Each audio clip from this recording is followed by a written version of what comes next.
Fala pessoal, está aqui para mais um Liquid Talks, a versão Pocket, dessa vez num cenário novo aqui. Sou Thiago Iac, CEO e fundador da Liquid. Estou aqui com a minha sócia Eu sou a Luísa, CCO da Liquid e cofundadora também. e hoje a gente vai bater um papo aqui com o Luiz Garcia, CFO da construtora Tenda. Quinto episódio, vamos lá, tema polêmico aqui no fim do dia. Decisões que salvam empresas raramente são populares. Mas antes de a gente começar esse papo aqui, a ideia é bater um papo solto aqui, Luiz, fica à vontade. Mas conta um pouquinho da tua trajetória pra gente aqui, conta um pouco aí de onde você veio, como é que você tá hoje aí, conta um pouco pra gente. Legal. Bom, obrigado pelo convite, Thiago, Luísa. Prazer estar aqui com vocês. Eu comecei minha carreira em empresa, trabalhei no setor de óleo e gás, depois telecom e papel e celulose também.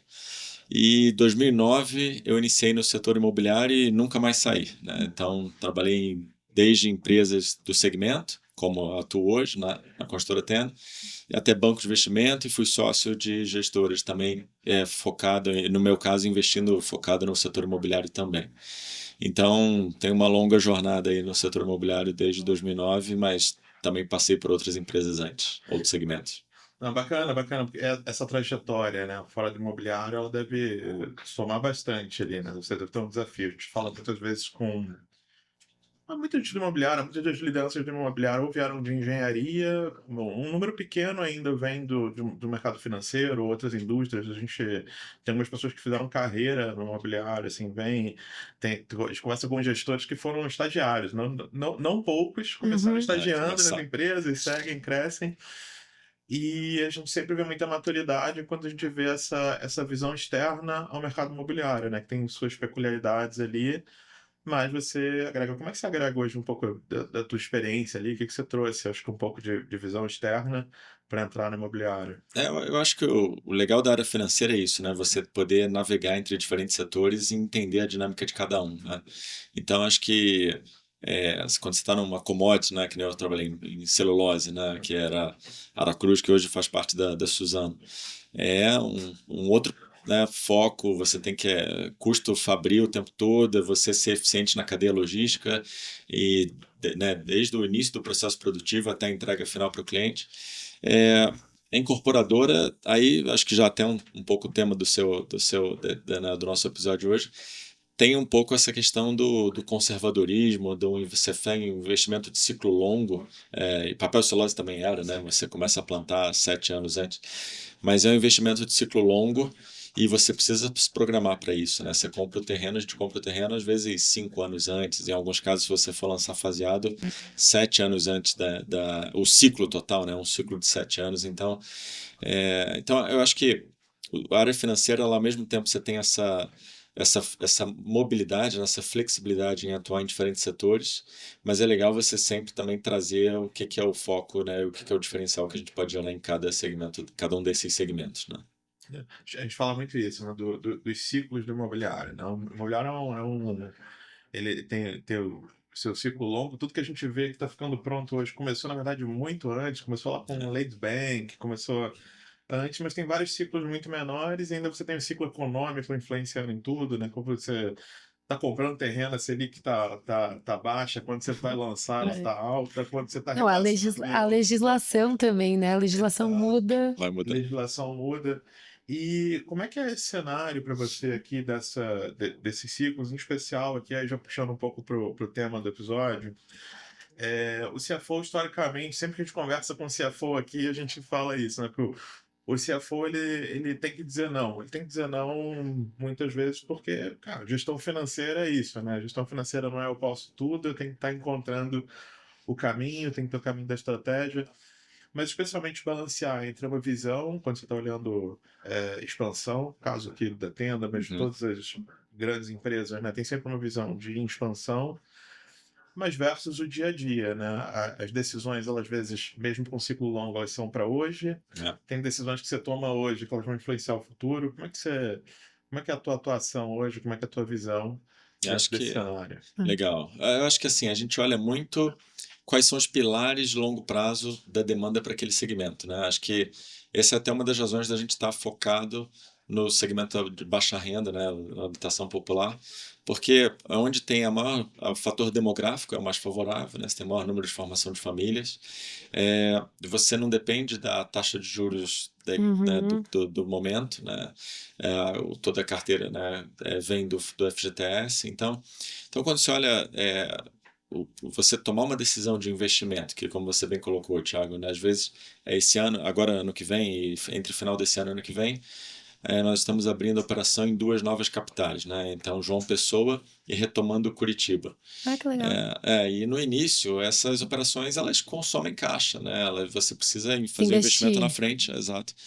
E então, e quando a gente olha, e João Pessoa, além do fator demográfico favorável, tem um fator migratório interessante, né? Dentro da região Nordeste, por ser uma capital considerada mais segura entre as capitais da região Nordeste, tem um fluxo migratório interessante por N razões, né? Seja de qualquer faixa etária, desde pessoas mais jovens até pessoas buscando aposentadoria num lugar um pouco mais tranquilo.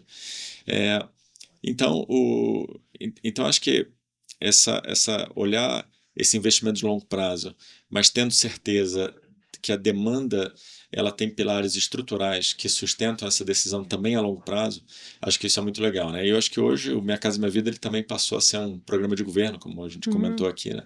Então acho que a certeza da continuidade desse programa hoje é muito grande também, né? Eu falo muito, a gente fala. Minha Casa Minha Vida é estrutural, né? O segmento econômico é estrutural. Quando a gente tem um déficit de habitação, agora a gente tem da ordem agora de 6 milhões de casas ali. É um país assim que majoritariamente as pessoas moram em aluguel e a contribuição ainda da construção ainda tem um espaço ainda muito pequeno em relação ao que poderia ser, dado o tamanho da nossa economia aqui, tá atuando dentro do segmento econômico. Ele é um super desafio, né? Ele é um desafio porque tem que caber na renda do comprador. Acho que é o primeiro grande desafio aqui. Se eu não for subsidiado, não caberia. Mas o segundo, que ele tem que funcionar em escala, né? Ele tem que ter uma visão O um pouco volume, de, né? de produto ali, né? Ele tem que ter uma visão de cadeia de produção. E talvez uma das principais características que a gente olha quando a gente vê a diferença, talvez, das empresas que estão crescendo, expandindo no mercado da minha vida, versus quando você está olhando só o alto padrão, é essa capacidade de olhar para um fluxo de produção. É quase que indústria, vai, mano, do É, ponto de É. vista, né? Falam muito que É, você vende o crédito, né? Existe os dois facilidade da cenários, compra, né? Quando você vende o crédito imobiliário, você tá, no Minha Casa Minha Vida, vendendo o crédito, É, né? Porque no final você tem que caber na renda, o cliente tem que caber tem na que caber na renda renda. É, e tem que caber em dois cenários, né? O cenário do bolso caixa e o cenário do bolso pro do, absoluto que ele acopla nesse valor. do capacidade da empresa de financiar, Exato. né? E como que vocês veem isso também dentro hoje da operação de vocês? Mas acho que você também tem muito benchmark com outras empresas. Como que vocês enxergam hoje essa renda e pró-soluto, né, para os próximos anos, já que a gente teve um histórico, o pró-soluto e o pós-chaves, ele vai se encaixando ao longo do tempo. É. Como é visto hoje dentro da operação de vocês? Esse é um bom ponto, e é uma preocupação contínua, né, Luiz? Então, a gente hoje empresta algo que como 8 a 10% do valor da unidade após a entrega das chaves, né? Então é uma carteira de crédito robusta, é uma concessão de crédito quando você pega pré e pós de 1 bilhão por ano, já está superando essa faixa. Eu acho que o que a gente monitora é o tempo todo as variáveis macro e micro, né, dessa macro, né, tanto do ponto de vista, né, como é que está se comportando, né, o cenário, e micro, qual o comportamento dessa carteira, e para estabelecer políticas de crédito e saber se a gente vai ter uma maior ou menor concessão de crédito, né? Uhum. Mas como você bem colocou, acho que o segmento de baixa renda hoje ele vende a capacidade de pagamento das famílias, né? Então, você ter uma capacidade você ter uma certa flexibilidade e você conseguir ter uma capacidade de pagamento que atenda ao maior bolso possível, né? Acho que é o grande desafio, né? Então, hoje a Tenda é a maior incorporadora no faixa 1 do Minha Casa Minha Uhum. Vida, né? A gente tem metade do nosso volume tá no faixa 1. E o faixa 1, que são famílias de um pouco abaixo de 2 salários mínimos, né? Com uma renda de 2.850 mensal, R$ 2.850 mensais. Imagina, uma família com essa renda consegue comprar uma unidade de 200 mil, é impressionante, né? Então, a capacidade de pagamento ela é crucial Uhum. no processo de compra, sem dúvida. Acho que quando eu falo aqui, né, no fim, do ponto de vista de expansão, você tem característica de indústria, né? Assim, então você tem que, cara, ter uma visão de produto, de série, de como você vai construir. Tem uma questão regional, como você estava colocando ali, Exatamente. você tem que ter uma Sim. visão de expansão regional que não é como indústria, não é só canal de distribuição, na verdade, você tem que pensar em como montar a operação local, mão de obra é diferente em cada local, mercado é diferente em cada local, percepção da marca é diferente em cada local, mas por trás você tem o CFO também com um chapéu ali, com uma visão quase banco, né? Uma visão de crédito, entendendo o comprometimento de renda, entendendo esse desafio de atuar com. A gente fala, né? É quase banco. Não é banco, mas assim, o pensar muitas vezes desse de Financeiro. crédito É, financeiro, um né? bi sob Quando você gestão está. acaba sendo quase um banco, né? E como é que é balancear essa visão ao longo do tempo? Quando você olha expansão, quando você olha a diferença regional, em especial no faixa um como você está falando, né? Que ele é, de novo, estrutural para o Brasil, renda mais baixa, né? Quando você está pegando ali dentro da faixa, ali, praticamente a renda mais baixa hoje da faixa. Tá. Enfim, como é que é esse pensar e expansão ali no Do tempo? lado, começando pela execução, Thiago, acho que a Tenda tem muito esse foco de abordagem industrial, como você bem colocou. Então, a gente foca muito em pilares de execução como se fosse uma indústria. Só que em vez Tá. da indústria ser estática, né, onde você está produzindo um carro, ou uma moto, que é uma televisão, no nosso caso é como se essa indústria fosse movendo de obra em obra, né? Ela é dinâmica. Então, e cada etapa desse processo construtivo ele vai sendo executado de uma forma sequencial, de obra em obra, né? De uma maneira contínua, né? SPE por SPE. Exato, de uma maneira contínua. E o que a gente faz, a gente tenta trazer algum tipo de flexibilidade do ponto de vista de engenharia, porque, naturalmente, quando você tem uma abordagem construtiva industrial, a moeda de troca aqui é que você tem uma menor flexibilidade para mexer na arquitetura Sim, sim. do projeto, né? Mas o que a gente tem, o nosso foco ao longo do tempo tem sido justamente trazer um pouco mais essa flexibilidade para que você possa, indo na linha do que você colocou, trazer características regionais, né? Então, por exemplo, o Nordeste, que é uma região mais quente, o tamanho da janela ele é maior, para você ter uma maior ventilação do imóvel. No Sul, onde nós iniciamos primeiro a adoção da churrasqueira na varanda, porque esse é um atributo importante lá na região sul. E a piscina, essa aqui já tem uma valorização maior em São Paulo e na região Nordeste também. Então, eu acho que a execução com essa abordagem industrial, de forma nacional, que ela permite você ter um controle de custo centralizado, né? Que aí entra o papel de como é que a gente controla custo com uma execução tão abrangente, né? Espalhada pelo país de dimensão, né, continental igual ao Brasil. Mas, ao mesmo tempo, com pequenas adaptações regionais, e isso também vai para o time de sales, né, o time comercial, né? Eu acho que é o grande ponto aqui para ter uma operação de abrangência nacional, mas que ao mesmo tempo você tenha controles e processos seguros, né, que traga confiança para a gente. E acho que a gente estava até conversando aqui anteriormente, né, eu acho que a próxima etapa desse processo é justamente na concessão do crédito, né? A gente ainda tem uma régua, né, um bureau de crédito que olha numa ótica nacional, obviamente diferencia, né, por rating, etc. Mas acho que o próximo passo é exatamente esse, é ter essa diferenciação Segmentação. mais regional. Sim. É isso. E vocês fazem algum tipo de estudo também para vocês lançarem, agora que vocês vão para 2 novas regionais, vocês fazem algum estudo também prévio, né, de mercado, de crescimento da cidade, expansão? Vocês olham a base de vocês para fazer esse estudo ou geralmente vocês fazem algum estudo externo? Não, a gente faz externo. Tem uma equipe de inteligência de mercado interna, mas consome muitos dados externos. E até de uma consultoria que atua muito nesse segmento. E então o que a gente olha assim primeiro você consegue ver os desligamentos, né? Ou seja, toda a contratação de unidades de Minha Casa Minha Vida daquela região.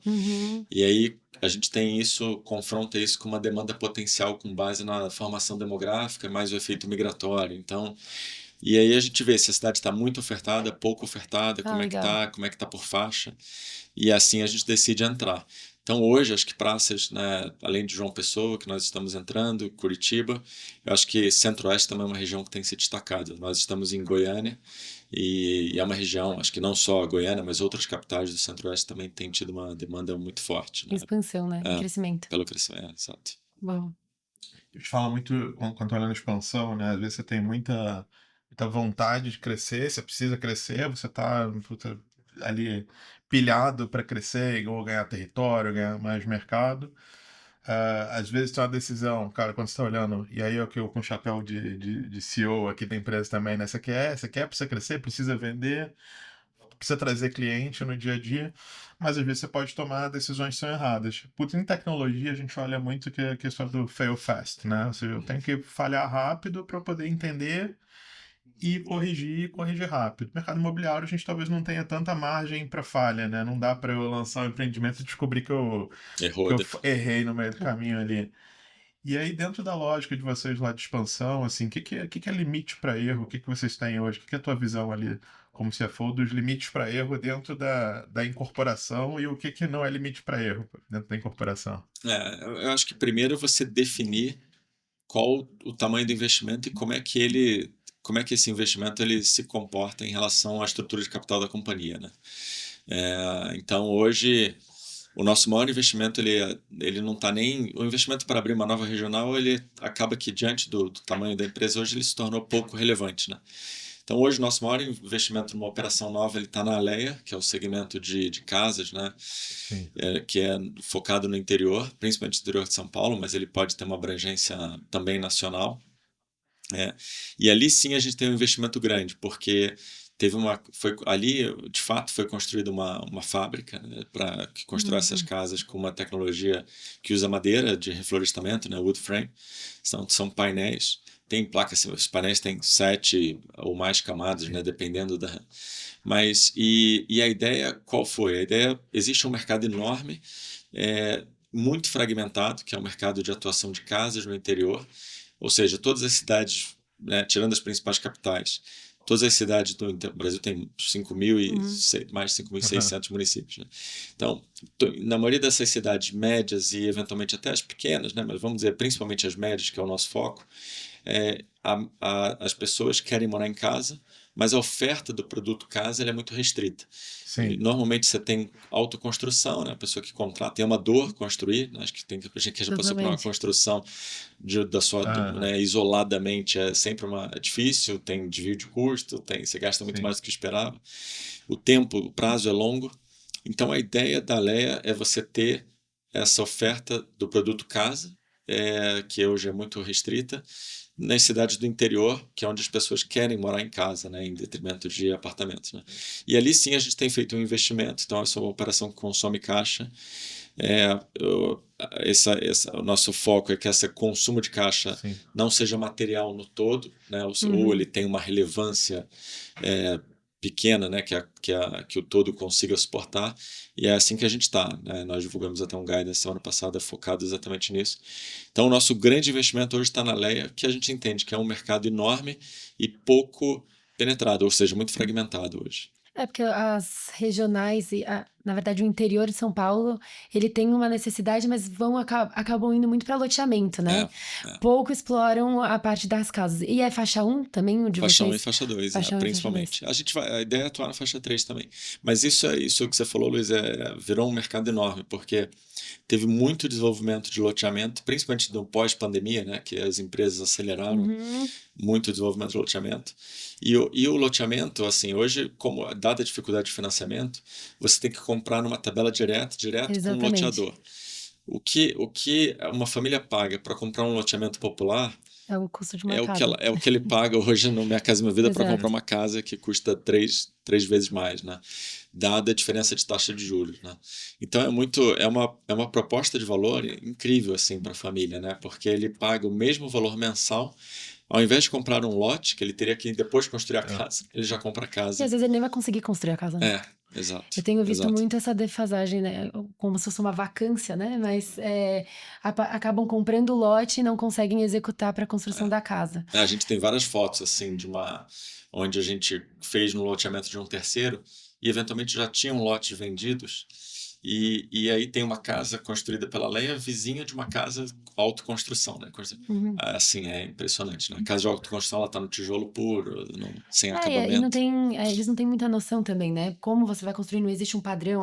Quando você Né? faz Minha Casa Minha Vida, você também tem convenção de condomínio, né? Existe Tem uma normas estrutura, técnicas, normas né? técnicas e o padrão de seguir, né? Vira um produto mesmo, né? Replicável.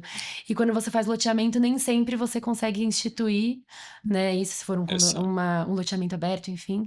E o que você vê também nessa parte de o que não fazer? Eu acho que quando vocês... Teve alguma regional, acho que não precisa falar qual, mas que vocês resolveram entrar no mercado e aí vocês tiveram que dar um step back ali de expansão? Teve. Curitiba é um bom exemplo, que é a regional que a gente está retomando agora. Uhum. Curitiba, o que aconteceu? Nós entramos, né? O mercado parecia ter um potencial enorme, e de fato tem, mas ele tinha uma razão pela qual ele tinha pouca oferta em relação à demanda potencial, que era a limitação do plano diretor da cidade. Tá. Então, ele era muito limitante, então tinha várias regiões da região metropolitana que você, por exemplo, só podia construir térreo mais 3. Então, o térreo mais 3, ele dá uma ocupação muito pequena do terreno, né? Ele não tem uma diluição interessante do terreno, o potencial construtivo você acaba ficando muito limitado. Então, a fração do terreno em relação ao VGV, né, o valor total de venda, fica alta, o que reduz muito a rentabilidade desse projeto.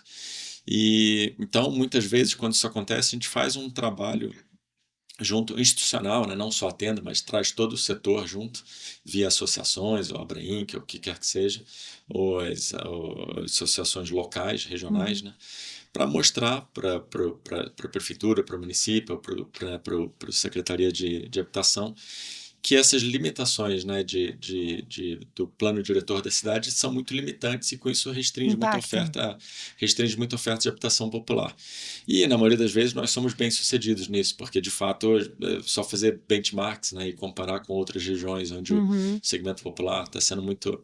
E é uma dor para os próprios trabalhadores dessas regiões, às vezes tem que se deslocar muito, então... Com certeza. Então, eu acho que esse trabalho acontece muito também, de tentar ter uma influência positiva, e de novo, isso aqui é setorial, não é para Tenda, né? No plano diretor do município. Né? Mas é que com o volume de vocês conseguem também trazer esse impacto para regional, Uma né? vez que a mudança ocorra, o impacto vem em geral. E você falou de Goiânia. Goiânia também tinha uma... A gente, né, com outros clientes que a gente vê também que tinha um impacto do plano diretor em Goiânia, que tinha um dificultador também, né, de crescimento. Tinha. A Tenda também atuou junto com o setor nisso. E, de fato, hoje Goiânia está indo super bem. É uma praça que tem crescido muito, uma demanda pujante e uma oferta que hoje em dia, né, conversa muito melhor com essa demanda em função exatamente disso. Ah, que legal. Então, eu ia te perguntar mais uma parte até de quando você fala de pró-soluto e você falou dessas viabilidades, vocês também, quando vocês falam de PDD, né, de perda esperada, enfim, a gente acaba se aproximando muito das carteiras, né, e aí é algo que eu tenho algumas curiosidades, assim, porque quando a gente trabalha muito com o CEO, CFO das incorporadoras, a gente vê muito dessa viabilidade, mas onde você está falando do pró-soluto pós-chaves. E eu imagino que o pós-chaves em cada regional também seja o grande impacto, porque é a linha da viabilidade onde você também lucra, né, naquele empreendimento. E aí, vocês têm também uma provisão desse PDD já do pós-chaves? Como é que vocês também estruturam isso, né, se você puder falar, mas eu acho que é algo muito... que é uma curiosidade nossa quando a gente vê carteiras tão pulverizadas, falando de um mesmo segmento e de regionais diferentes. A gente está até revisitando essa regra esse ano, quer dizer, agora para 2026, mas hoje é uma régua de provisão, muito parecida com uma régua, né, de financeiras e etc. Então, essa régua de provisão, ela começa já, a gente inicialmente, independente do cliente, já começa com 2% e vai vindo uma régua de provisão ao longo do tempo. Em função do comportamento dele na carteira, né? Então das faixas de atraso e etc. Então ela tem sim, acho que a grande melhoria que a gente pode fazer e a gente tem olhado é como é que eu trago mais o fator caixa, né? Porque hoje é relativamente fácil em qualquer carteira você pelo menos por um curto prazo, você reduzir muito a PDD, né? Basta que Uhum. você faça muita renegociação, mas não necessariamente essa Você renegociação vai é receber, eficiente. exato. Às vezes você está fazendo muita renegociação porque você está cobrando um ato muito baixo, então aquilo, ou seja, você não está tendo uma geração de valor de fato dessa reneg que está acontecendo. Uhum. Então, acho que uma variável importante hoje na carteira de crédito é qual é a inadimplência caixa, né? Ou seja, o caixa recebido versus o esperado. Uhum. Acho que esse é um próximo passo que a gente quer trazer um peso maior para essa variável dentro da conta da PDD. Bom, Perfeito. bacana. É. A gente está caminhando já aqui Foi pro pocket final mesmo, aqui, muito mas rápido. super pocket. Mas eu queria um pouco da visão, Luiz, para a gente poder fechar aqui. Acho que a tua visão de ter passado por outros mercados, tá? Atuante no imobiliário, uma visão de expansão, com todos os desafios do imobiliário. E a gente costuma falar muito do imobiliário aprendendo com o financeiro, o imobiliário com o setor industrial, pensamento. Eu queria a provocação aqui contrária, assim, o que você acha que o segmento imobiliário, em especial a tua atuação, né, dentro do econômico, você acha que o imobiliário tem para ensinar para os outros segmentos hoje? Eu acho que, assim, primeiro, nas empresas bem-sucedidas desse setor, né, você vê que elas, via de regra, trabalham, tem uma política de alavancagem muito baixa, né?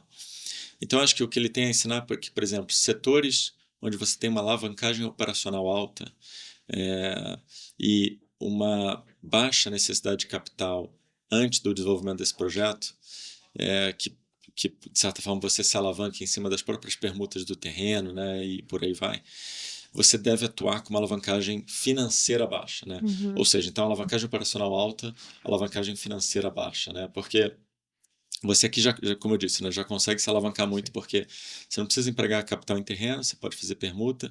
Durante a fase de obra você se financia, né, tem linhas de financiamento para isso. Ou seja, então você acaba tendo uma necessidade de capital durante o período de desenvolvimento baixa, mas você tem uma alavancagem operacional muito alta, né, porque você emprega pouco capital para desenvolver um volume de projetos enorme, né, quanto a VGV. Então, acho que ao longo do tempo, e quando nós olhamos assim, quem sobreviveu a todos os ciclos do setor, né, ciclos bons, ruins e etc. E a gente tem muitos estudos de caso interessantes, né? Desde 2007 foi quando começou o boom de IPOs desse segmento, né? Acho que a Cirela foi final de 2006, Sim. né? Você vê muitos estudos de caso, muitas empresas que ficaram pelo caminho. E eu acho que estrutura de capital e conservadorismo de alavancagem sempre foram muito relevantes, né? Então, e você vê que isso também vale para outros setores, né? Você vê, a gente nunca sabe como é que é o cenário e quando vai vir um cenário de revés. Mas, por exemplo, agora se a gente pegar ao longo de 2025, grandes grupos econômicos de outros setores tiveram surpresas muito negativas quanto à alavancagem, né? Quanto Sim. a gente viu queda no valor de ação de grandes empresas impressionantes, né? E muito disso ligado à estrutura de capital. Então acho que é isso, né? A estrutura de capital conservadora e que ela seja uma estrutura de capital conservadora o suficiente para atravessar qualquer ciclo, né, vamos dizer, um stress cenário, né, Sim. eu acho que é o grande aprendizado desse setor, né? Esse setor ensinou muito aqui para outras empresas, né? Com certeza. O quão importante é você ter uma estrutura de capital conservadora, né? Ou seja, com uma baixa alavancagem. E acho que só vendo também, quando você traz, hoje a Tenda ela é profissionalizada, mas a gente vê a maioria das companhias do mercado imobiliário que são familiares, né? Então, eu acho que você também conseguiu, né? Vocês como companhia conseguiram desmistificar um pouco dessa parte de que as empresas profissionalizadas no mercado imobiliário não funcionam tanto quanto Não. uma empresa familiar. É isso aí. Porque eu escuto muito isso, né? Que fala, se você profissionalizar, você perde a essência. E vocês conseguiram manter isso no tempo, né? E eu acho que agora, cada vez mais vocês permanecem em expansão.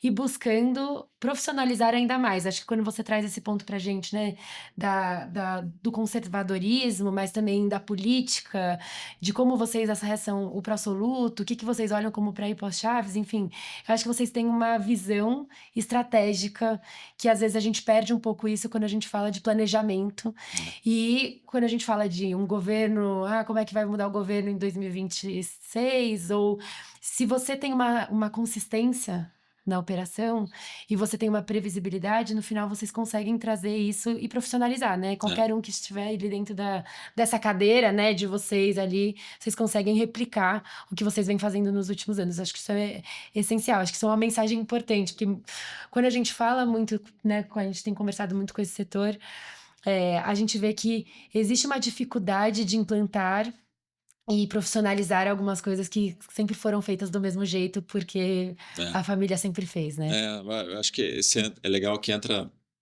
aqui entra muito além do time, da gestão, etc., mas entra muito incentivos, né?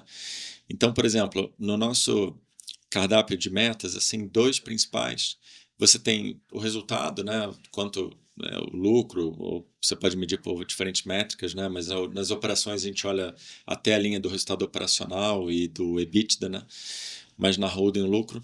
Mas outra métrica de grande peso é o caixa, porque qual o ponto aqui? Num cenário de piora do mercado, onde você vai ter que tomar uma decisão difícil de reduzir de tamanho, não é que você vai perder totalmente as metas, né? Porque o caixa vai ser preservado, então sua geração de caixa, você ainda pode salvar essa meta. Então, não existe um desalinhamento aqui, onde num eventual cenário muito negativo, a empresa vai ser relutante em reduzir de tamanho, porque é isso, né? Acho que são as decisões difíceis, né, que às vezes são necessárias, né? Com certeza. Então, acho que você ter um alinhamento certo que não tire totalmente o incentivo do time de gestão em tomar uma decisão difícil, né? No momento que isso seja necessário, acho que também é importante, né? Então, acho que também passa muito pelo alinhamento das metas, né? Perfeito. Bacana, gente. Infelizmente foi muito eu acho rápido. que, Luiz, vou deixar já aqui o convite, porque esse papo aqui podia render horas ali. Cara, Isso aí. muitíssimo bom aqui. Cara, agradecer aqui por estar com a gente. Deixar uma mensagem pro nosso público aqui de que a gente vai ter vários papos e oportunidades aqui até de continuar essa conversa. Acho que vai ter um ano desafiador ano que vem.